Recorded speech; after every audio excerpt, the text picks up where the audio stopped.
다 같이 성경 봉독하겠습니다. 마태복음 25장 1절부터 30절입니다.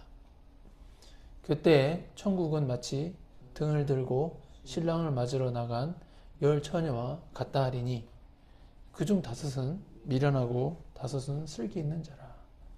미련한 자들은 등을 가지되 기름을 가지지 아니하고 슬기 있는 자들은 그릇에 기름을 담아 등과 함께 가져갔더니 신랑이 더디오므로 다 졸며 잘세. 밤중에 소리가 나되 보라 신랑이로다 맞으러 나오라 하매 이에 그 처녀들이 다 일어나 등을 준비할세. 미련한 자들이 슬기 있는 자들에게 이르되 우리 등불이 꺼져가니 너희 기름을 좀 나눠달라 하거늘 슬기 있는 자들이 대답하여 이르되 우리와 너희가 쓰기에 다 부족할까 하노니 차라리 파는 자들에게 가서 너희 쓸 것을 사라 하니 그들이 사러 간 사이에 신랑이 오므로 준비하였던 자들은 함께 혼인잔치에 들어가고 문은 닫힌지라. 그 후에 남은 처녀들이 와서 이르되 주여 주여 우리에게 열어주소서. 대답하여 이르되 진실로 너희에게 이르노니 내가 너희를 알지 못하노라 하였느니라. 그런즉 깨어 있으라 너희는 그날과 그 때를 알지 못하느니라. 또 어떤 사람이 타국에 갈 때 그 종들을 불러 자기 소유를 맡김과 같으니 각각 그 재능대로 한 사람에게는 금 5달란트를 한 사람에게는 2달란트를 한 사람에게는 1달란트를 주고 떠났더니 5달란트를 받은 자는 바로 가서 그것으로 장사하여 또 5달란트를 남기고 2달란트 받은 자도 그같이 하여 또 2달란트를 남겼으되 1달란트 받은 자는 가서 땅을 파고 그 주인의 돈을 감추어 두었더니 오랜 후에 그들 종들의 주인이 돌아와 그들과 결산할세. 5달란트 받았던 자는 5달란트를 더 가지고 와서 이르되 주인이여 내게 5달란트를 주셨는데 보소서 내가 또 5달란트를 남겼나이다. 그 주인이 이르되 잘하였도다 착하고 충성된 종아 네가 적은 일에 충성하였음에 내가 많은 것을 네게 맡기리니 내 주인의 즐거움에 참여할지어다 하고 2달란트 받았던 자도 와서 이르되 주인이여 내게 2달란트를 주셨는데 보소서 내가 또 2달란트를 남겼나이다. 그 주인이 이르되 잘하였도다 착하고 충성된 종아 내가 적은 일에 충성하였음에 내가 많은 것을 내게 맡기리니 내 주인의 즐거움에 참여할지어다 하고 1달란트 받았던 자는 와서 이르되 주인이여 당신은 굳은 사람이라 심지 않은 데서 거두고 해치지 않은 데서 모으는 줄을 내가 알았으므로 두려워하여 나가서 당신의 달란트를 땅에 감추어 두었었나이다. 보소서 당신의 것을 가지셨나이다. 그 주인이 대답하여 이르되 악하고 게으른 종아 나는 심지 않은 데서 거두고 해치지 않는 데서 모으는 줄로 네가 알았느냐? 그러면 네가 마땅히 내 돈을 취리하는 자들에게 나 맡겼다가 내가 돌아와서 내 원금과 이자를 받게 하였을 것이시니라 하고 그들에게 그 1달란트를 빼앗아 10달란트 가진 자에게 주라. 무릇 있는 자는 받아 풍족하게 되고 없는 자는 그 있는 것까지 빼앗기리라. 이 무익한 종을 바깥 어두운 데로 내쫓으라. 거기서 슬피 울며 이를 갈리라 하니라. 아멘. 오늘 하나님께서 주신 말씀은 마태복음 25장 1절에서 30절 말씀이었습니다. 25장이 너무 길어가지고 제가 좀 30절까지만 준비를 했고요. 오늘 제목은 천국 비유입니다. 이 두 비유가 다 천국에 대한 내용을 담고 있기 때문에 사실 저희가 몇 달 전에 천국 비유라는 같은 제목으로 설교를 했었죠, 제가. 그래서 또 같은 제목이지만 내용이 달라서 제목을 동일하게 천국 비유라고 이렇게 잡아봤습니다. 예수님의 재림과 그 세상의 종말을 언급하시고 나서 예수님은 곧바로 2개의 천국 비유를 말씀하십니다. 마태복음에서 천국 비유가 여러 번 언급됩니다만 오늘 본문은 예수님이 십자가에 못 박혀 죽임 당하시기 전에 말씀하시는 것으로서 천국 그 자체보다는 이제 천국도 얘기하지만 예수님의 재림을 맞이하기 위해 그리스도인으로서 우리가 어떠한 삶을 살아야 하는지에 대해 가르쳐 주시는 중요한 말씀입니다. 마태복음 25장 1절에서 2절 한번 다시 천천히 읽어보겠습니다. 그때 천국은 마치 등을 들고 신랑을 맞으러 나간 10처녀와 같다 하리니 그 중에 5은 미련하고 5은 슬기 있는 자라. 아멘. 이 마태복음 25장 1절에서 그때라는 단어가 나오죠. 그때는 예수님이 재림하는 때를 의미합니다. 그때에 천국은 마치 등을 들고 신랑을 맞으러 나간 10처녀와 같다라고 말씀하시는데 이 말씀에서 우리는 크게 2가지 내용을 확인할 수 있습니다. 첫째는 10처녀 비유는 천국에 대한 비유이므로 가급적 천국에 국한해서 생각을 해야 하고 우리가 아직 지옥까지 확대 해석할 필요는 없습니다. 둘째는 신랑이란 예수님을 상징하고 10처녀는 그리스도인들로서 주님의 몸인 이 교회를 상징한다는 것입니다. 이 비유를 바르게 이해하기 위해서 고대 이스라엘의 혼인 문화를 우리가 잠깐 이해할 필요가 있습니다. 10처녀는 신부의 친구들, 그러니까 들러리, 신랑 신부가 있는데 신부의 친구들, 들러리를 가르칩니다. 당시 이들은 보통 10명 이상이었습니다. 그런데 신부의 친구들은 이 불을 밝히는 등에 해당하는 일종의 횃불을 들고 신랑을 맞으러 나갔습니다. 그때 당시에. 그때는 이렇게 전기가 발달했던 시대가 아니었기 때문에. 고대 이스라엘에서는 신랑과 그의 신부들이 신랑과 그의 친구들이 이 신부 집에 와서 이 신부를 데리고 자기 집으로 갔는데 보통 밤 시간대에 신부를 데리고 가는 경우들이 많았다고 합니다. 그래서 신부를 신부 집으로 데려가기 전에 신랑이 그 신부의 집에 도착하면은 축하 잔치를 벌였고 그러한 잔치를 마치고 신랑의 집으로 신부를 데려가 혼인 예식, 이게 신부 집에서 잔치를 하고 나서 이제 신랑 집으로 이동해서 혼인 예식을 치렀던 것이죠. 마태복음 25장 1절은 혼인 예식, 그러니까 결혼식은 아니고 결혼식 하기 전에, 다시 말해서 신랑이 신부를 데려가기 전에 하는 일종의 사전 행사를 비유로 말씀하신 것입니다. 그런데 이 비유에서 신부의 친구들인 이 10처녀에서 이 5명은 미련하고 5명은 슬기 있다고 하십니다. 슬기가 있고 없고의 차이는 등에 기름을 가지고 있는지 없는지 그 여부로 나뉘고 있습니다. 마태복음 25장 3절에서 5절 한번 같이 읽어보겠습니다. 미련한 자들은 등을 가지되 기름은 가지지 아니하고 슬기 있는 자들은 그릇에 기름을 담아 등과 함께 가져갔더니 신랑이 더디 오므로 다 졸며 잘세. 고대 유대의 결혼식에서 이 신랑이 신부의 집으로 방문하는 시간이 지체되는 것은 당시 종종 있었던 일인데 마태복음 25장 5절에서 신랑이 더디 오므로 라는 부분은 신랑 오는 건 예수님의 재림이잖아요. 예수님의 재림이 늦어지고 있음을 상징합니다. 여기서 우리가 놓치지 말아야 할 표현은 다 졸며 잘세입니다. 우리 예배 드릴 때 턱 괴지 않습니다. 하나님한테 예배 드리는데 그렇게 영화 보는 자세로 하면 안 됩니다. 그러니까 10처녀 모두 졸면서 자고 있는 상황이라는 것입니다.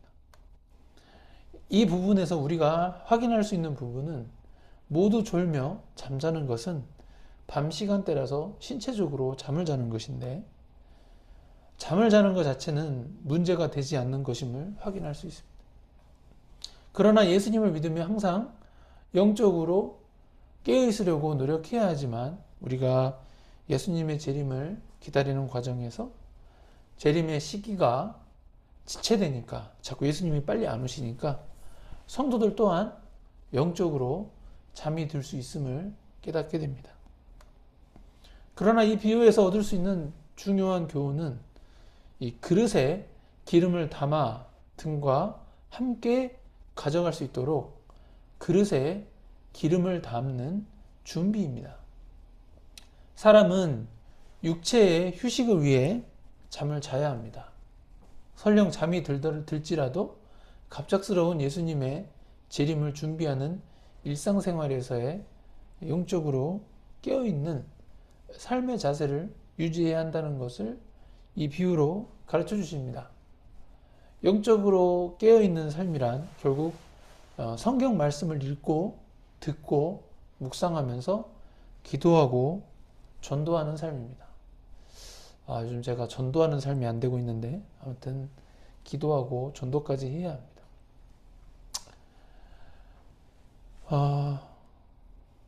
마태복음 25장 6절 한번 같이 읽어보겠습니다. 밤중에 소리가 나되 보라 신랑이로다 맞으러 나오라 하매. 이 구절은 분명 예수님의 재림은 인간의 관점에서 지연되는 것처럼 보일 수 있지만 반드시 이루어진다는 사실을 상징합니다. 마태복음 25장 7절 8절 한번 같이 읽겠습니다. 이에 그 처녀들이 다 일어나 등을 준비할세. 미련한 자들이 슬기 있는 자들에게 이르되 우리 등불이 꺼져가니 너희 기름을 좀 나누어 달라 하거늘. 이 비유에서는 어두운 밤이기 때문에 10 처녀들이 다 일어나서 등을 준비했다라고 나옵니다. 등은 다 있어요. 그런데 이 미련한 처녀들은 등에 넣을 기름이 부족해서 슬기 있는 처녀들에게 기름을 나눠달라고 요청합니다.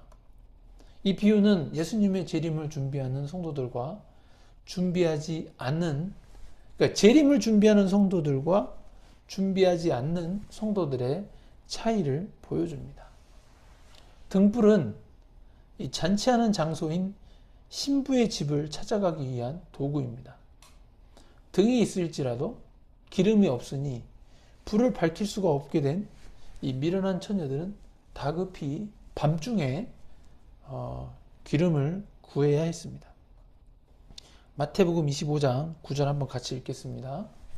슬기 있는 자들이 대답하여 이르되 우리와 너희가 쓰기에 다 부족할까 하노니 차라리 파는 자들에게 가서 너희 쓸 것을 사라 하니. 아멘.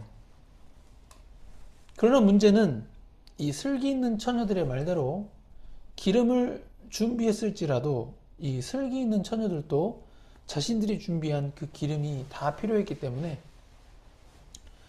미련한 처녀들에게 나누어 줄 수가 없어서 그 미련한 처녀들은 기름 파는 자들에게 가서 기름을 사야 한다고 말해줍니다. 이 구절은 믿음으로 구원받는 것이 진리이지만 구원은 개인 한 명 각자의 것이라는 것을 우리가 깨달아야 합니다.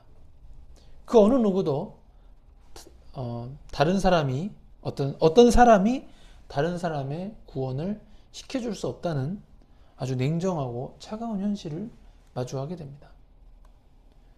배우자, 내 아내 또는 내 남편이 나를 구원시킬 수가 없습니다.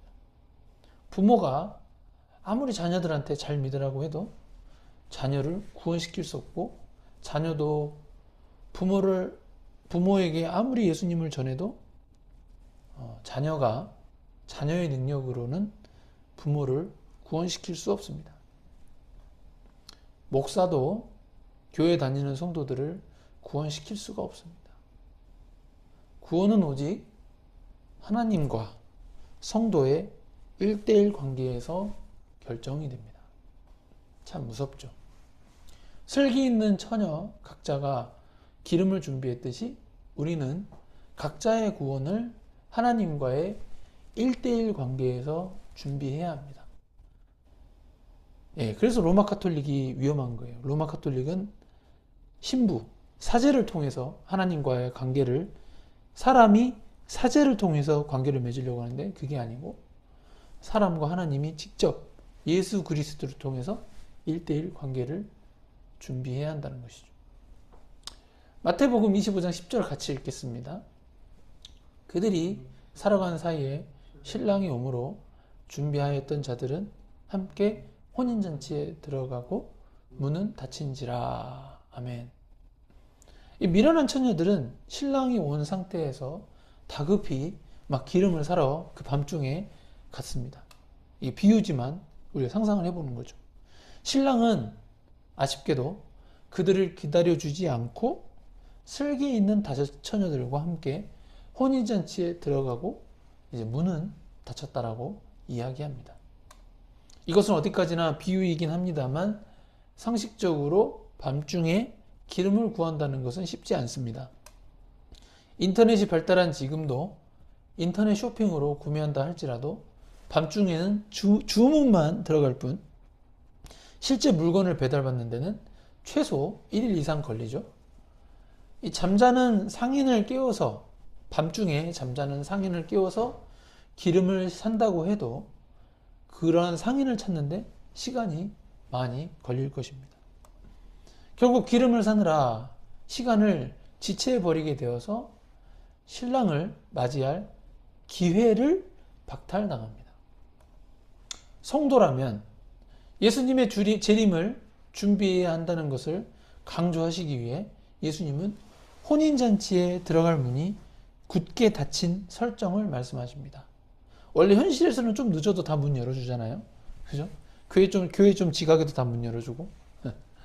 마태복음 25장 11절 한번 같이 읽어보겠습니다. 그 후에 남은 처녀들이 와서 이르되 주여 주여 우리에게 열어주소서. 아멘. 이 미련한 처녀들은 혹시나 이 문이 열릴까 하여서 주여 주여 우리에게 열어주소서라고 말합니다. 이 미련한 처녀들은 신랑에게 주여라고 외쳤습니다. 신랑은 예수님을 상징하는데 실제로 예수님은 창조주 하나님이시기 때문에 주님이십니다. 그러나 예수님은 다음과 같이 말씀하십니다.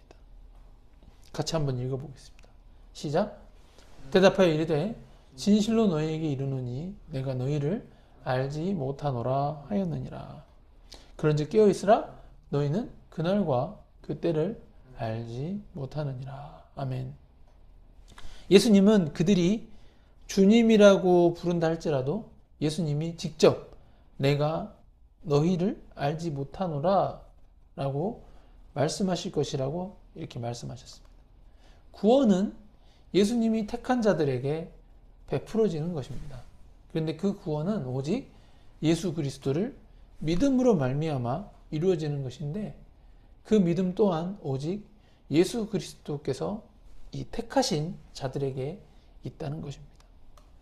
그리고 슬기 있는 처녀들은 이 택함을 받았기 때문에 등을 밝힐 기름을 준비한 것이기도 합니다.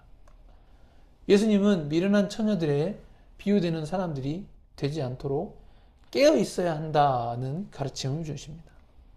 그리고 이 깨어 있어야 하는 이유는 예수님이 재림하시는 날짜와 시간을 성부 하나님 외에는 아는 자가 하나도 없기 때문입니다. 어느 누구도 알 수 없는 이 시간과 날짜와 시간에 방문하실 예수님의 재림을 준비하는 것은 예수님이 지금 당장이라도 오실 수 있다라는 영적인 긴장감을 가지고 사는 것입니다. 그러나 이러한 긴장감을 가지고 살게 되면은 성경 말씀대로 살려는 동기부여가 자연스럽게 될 수 있기 때문입니다. 저도 이렇게 설교는 하지만 이러한 영적인 긴장감을 꾸준히 유지하는 것은 생각보다 쉽지 않습니다. 그 이유는 저도 인간이기 때문에 제 안에 있는 죄성이 죄를 짓고 싶어 하는 것을 그대로 마주할 수 있기 때문입니다. 분명히 나의 영은 하나님의 말씀을 사모하고 따르고 싶어 하지만 나의 육신은 하나님의 말씀을 따르기보다는 이 육신이 원하는 죄의 욕망을 따르고 싶어 하기 때문입니다. 그러나 깨어있으라 라는 예수님의 명령은 분명 내 육신의 소망을 어떻게든 이겨내고 하나님의 말씀을 따르는데 모든 노력을 기울이는 것입니다. 그렇게 해야만 영적으로 잠들지 않고 깨어서 예수님의 갑작스러운 재림에도 당황하지 않고 예수님을 맞이할 준비가 되기 때문입니다. 이어서 예수님은 달란트 비유를 말씀하십니다. 이 비유는 매우 유명한 비유이고 여러분들도 여러 번 이렇게 들어보셨을 겁니다. 마태복음 25장 14절 한번 같이 읽어보겠습니다. 또 어떤 사람이 타국에 갈 때 그 종들을 불러 자기 소유를 맡김과 같으니. 아멘. 이 구절에서 유념해야 할 단어는 또입니다. 또라는 단어.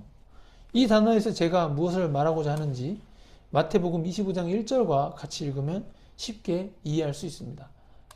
다시 한번 복습하는 차원에서 읽어보겠습니다. 시작. 그때에 천국은 마치 등을 들고 신랑을 맞으러 간 열 처녀와 같다 하리니. 아멘. 그러니까 설교 초반에 말씀드렸듯이 그때는 예수님의 재림의 때를 말하는데 예수님의 재림이 있을 때 천국은 마치 뭐뭐와 같다라고 말씀하신 것이었는데요. 마태복음 25장 14절에서 또라는 단어가 오게 되면은 마태복음 24장 1절과 동일하게 예수님의 재림이 있을 때 천국은 마치 어떤 사람이 타국에 갈 때 그 종들을 불러 자기 소유를 맡김과 같으니로 이렇게 마태복음 24장 14절을 읽어야 하는 것입니다. 마태복음 25장 15절 한번 같이 읽어보겠습니다. 시작. 각각 그 재능대로 한 사람에게는 금 5달란트를, 한 사람에게는 2달란트를, 한 사람에게는 1달란트를 주고 떠났더니. 아멘. 이 비유 또한 열처녀 비유와 마찬가지로 예수님의 재림을 준비해야 한다는 어떤 준비성을 강조하는 비유입니다. 그런데 열처녀 비유와 다른 점은 슬기 있는 5처녀가 기름을 준비했다라고만 나오기 때문에 각 처녀의 기름의 분량을 각자가 어느 정도 준비했는지는 불분명합니다. 우리가 기름 어느 정도 준비했는지는 잘 몰라요. 개인마다.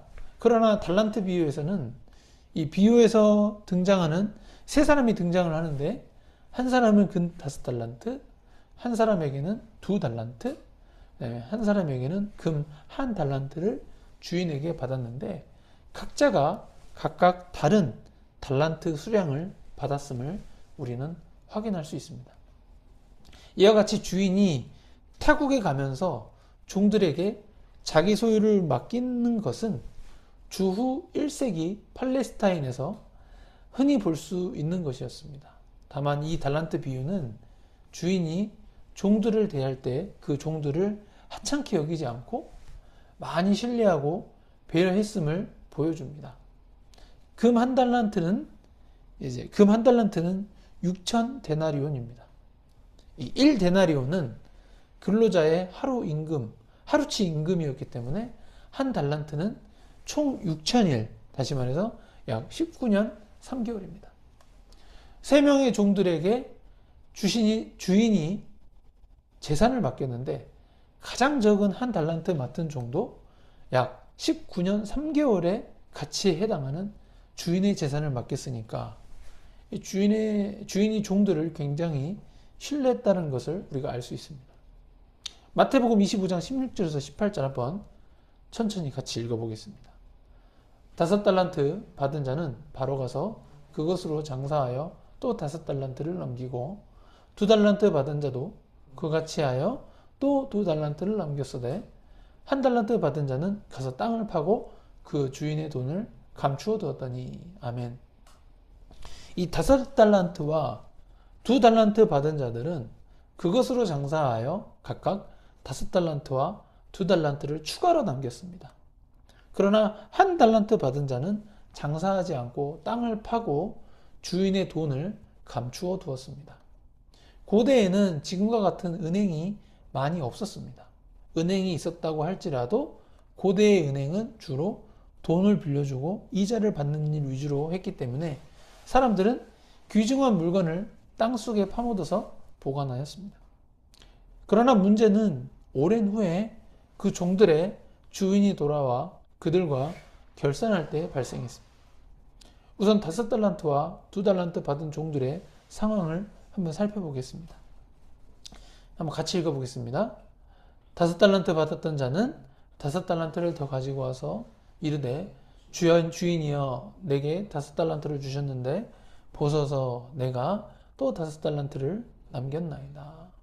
그 주인이 이르되 잘하였도다 착하고 충성된 종아 내가 적은 일에 충성하였음에 내가 많은 것을 내게 맡기리니 내 주인의 즐거움에 참여할지어다 하고 2달란트 받았던 자도 와서 이르되 주인이여 내게 2달란트를 주셨는데 보소서 내가 또 2달란트를 남겼나이다.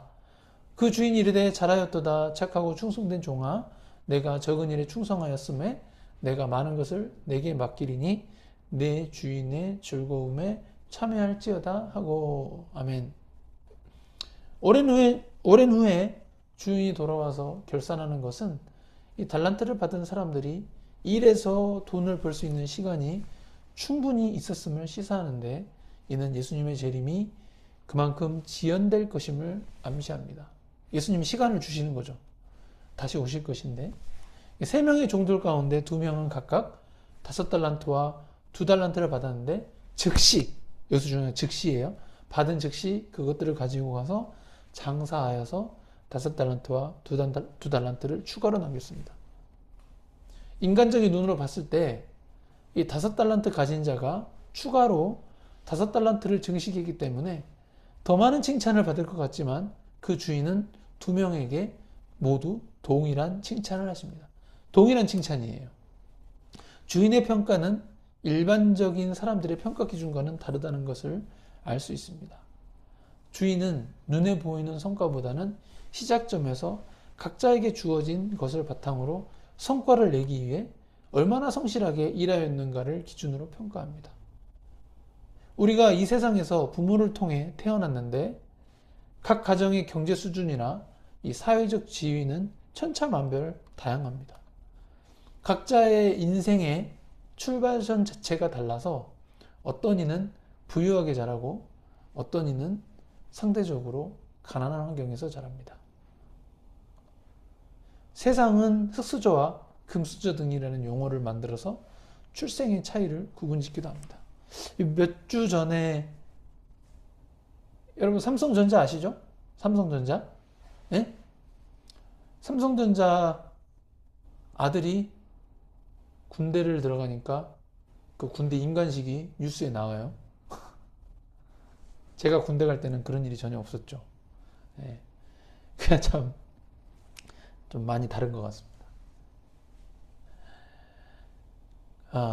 그러나 이게 바로 세상의 일률적인 평가 방식일 뿐이고 하나님의 평가 방식은 이와 달리 철저히 각 개인이 처한 현실에서 믿음을 가지고 얼마나 성실하게 그리스도인으로서 살아왔는가를 보신다는 겁니다. 그래서 우리 하나님께서 우리 주연 형제님한테 달란트를 주셨는데 그 달란트가 다른 사람보다 머리가 더 좋을 수도 있고 공부를 조금 해도 공부를 더 잘할 수 있는 그런 영리함일 수도 있고 또 지금 피아노도 배우는데 열심히 피아노 하는 거 이런 게 다 달란트라는 거죠. 운동도 열심히 하고. 아무튼 각자에게 주어진 달란트가 어떤 사람은 1달란트, 어떤 사람은 2달란트, 어떤 사람은 5달란트라고 분명히 말씀하십니다. 내가 몇 달란트 받았는지는 그거 몰라요. 하나님만 아시는 거죠. 우리 스스로는 몇 달란트 받았는지는 모르고 오직 하나님만 아십니다. 그래서 우리가 할 일은 우리 각자가 지금 주어진 환경 안에서 각자가 가진 재능과 역량을 최대한 발전시키는 것입니다. 그리고 달란트를 단순히 재능과 역량으로만 국한시키지 않고 하나님이 우리 각자에게 주신 모든 것, 재산뿐만 아니라 어떤 능력뿐만 아니라 심지어 배우자, 자녀 등을 모두 달란트 개념으로 보는 것이 보수적으로 안전합니다. 그래서 부모가 시간을 내서 자녀를 가르치는 것이죠. 그렇다면 재산을 잘 관리하고 가정을 잘 돌보는 것도 근면성실하게 접근하면 됩니다. 내가 할 수 있는 한도 내에서 최선을 다하는 거죠. 자녀들은 부모의 마음대로 키우기 어렵기는 합니다. 그러나 그것은 부모가 자녀들의 재능을 알아보지 못하고 부모의 기준, 그러니까 하나님의 기준이 아니라 부모의 기준으로 자녀를 키우려 하기 때문입니다. 자녀의 재능은 하나님이 주셨기 때문에 하나님께 여쭈어 가면서 자녀의 재능이 잘 개발될 수 있게 도와주어야 합니다.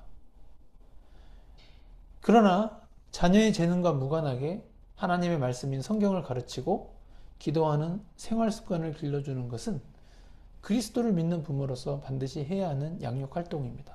그래서 우리 주연 형제도 나중에 어른이 돼서 장가를 가고 자녀를 낳으면은 아빠가 집에서 하는 것처럼 자녀들에게 큐티도 하고 기도하고 예수님 믿는 것을 어떻게 해야 하는지 잘 가르쳐 줘야 한다는 것이죠. 그리고 주연 형제님이 예를 들어 갑자기 아빠는 생각도 안 했는데 의과대학 가고 싶다, 외대부설고등학교 가고 싶다, 이런 얘기를 하니까 거기에 맞춰서